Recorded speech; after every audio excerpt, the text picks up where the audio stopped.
y a beaucoup de couturiers et de créateurs qui sont célèbres et qui ont beaucoup de talent. Alors pourquoi moi? Ben, pourquoi vous? Ben, pour plusieurs raisons, hein, quand même.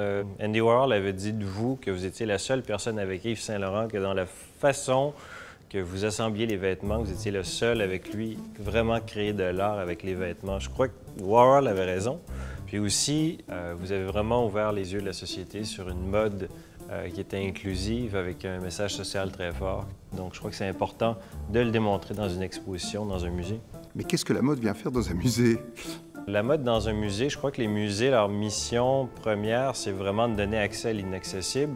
Vous voyez, par exemple, la robe que vous avez faite de la collection russe, qui est une peau de léopard, qui a été complètement brodée en perles de verre, qui a pris plus de 1600 heures. Je crois que quand on voit une pièce comme celle-là, on peut avoir la même sensation quand on voit une sculpture. Donc vraiment, c'est une émotion puis un contact unique par rapport à la relation qu'on peut avoir avec une œuvre d'art.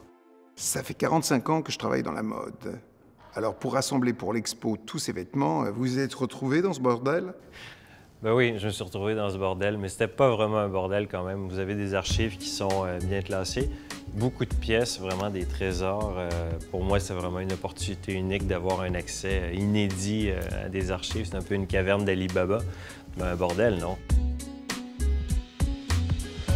Tu as réussi à interpréter tous mes thèmes et obsessions dans cette expo? Oui et non, parce que vous avez une nouvelle obsession à chaque jour ou une nouvelle passion à chaque jour. L'exposition est adaptée d'étape en étape. Il y a toujours différents thèmes qui sont abordés, il y a des nouvelles pièces qui sont présentées.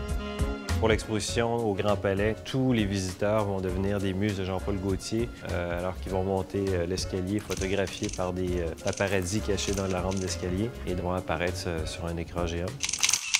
C'est sûr que c'est extraordinaire de pouvoir être à Paris. Jean-Paul Gaultier était un enfant de la banlieue parisienne, né à Arcueil, mais aussi symboliquement, le Grand Palais, quand on pense qu'il y a presque 40 ans, M. Gaultier a présenté son premier défilé à l'Angle, au Palais de la Découverte, et maintenant qu'il rend hommage au travail de Jean-Paul Gaultier. Donc, merci au Grand Palais de nous accueillir pour cette première exposition mode dans leurs murs.